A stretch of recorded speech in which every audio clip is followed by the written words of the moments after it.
গোলাপগঞ্জের কুশিয়ারা নদীর উপর নির্মিত চন্দরপুর সুনামপুর সেতুর এক পাশের অ্যাপ্রোচ সড়কের একাধিক স্থানে ধস নেমেছে, যার ফলে দেখা দিয়েছে বড় ধরনের দুর্ঘটনার শঙ্কা। শৌখিনতায় নবাবী আভিজাত্যের পাঞ্জাবি নিয়ে নবাব আরং পাঞ্জাবি এখন বিয়ানীবাজারে। এখানে পাবেন শিশু, কিশোর ও সব বয়সী পুরুষদের জন্য বাহারি ডিজাইনের পাঞ্জাবি।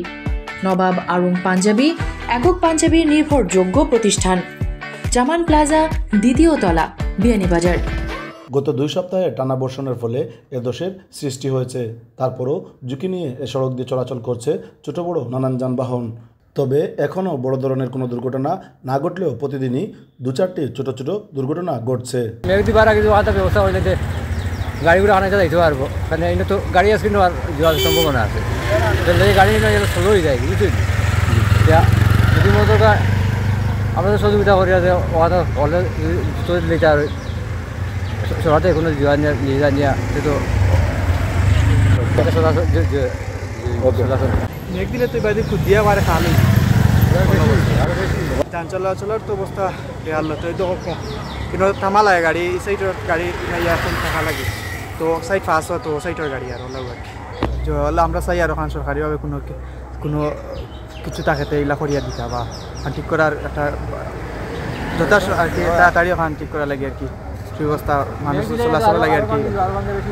সেতুটির চন্দরপুর অংশের অ্যাপ্রোচ সড়কে ধস নেমে বিশাল গর্তের সৃষ্টি হয়েছে। এছাড়া একাধিক স্থানে সৃষ্টি হয়েছে বড় বড় গর্ত।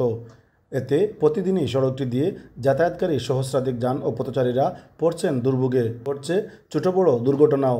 সেতুটির অ্যাপ্রোচ সড়কের ক্ষতিগ্রস্ত স্থানগুলো সংস্কারের লক্ষ্যে বিষয়টি সংশ্লিষ্ট কর্তৃপক্ষের নজরে দেওয়ার জন্য স্থানীয় এলাকাবাসীর অনেক চেষ্টাই ইতিমধ্যে ব্যাহত হয়েছে। এলাকাবাসী বলছেন, কিন্তু একই সাথে সংশ্লিষ্ট কর্তৃপক্ষের খামখেয়ালিপনায় সাধারণ মানুষের কাছে সরকারের ভাবমূর্তি ক্ষুণ্ণ হচ্ছে।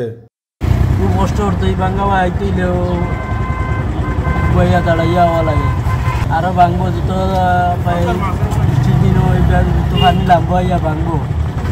আমাদের তো চাওয়া হইল যে রাস্তাটা করিয়া দিলে ভালো হইল।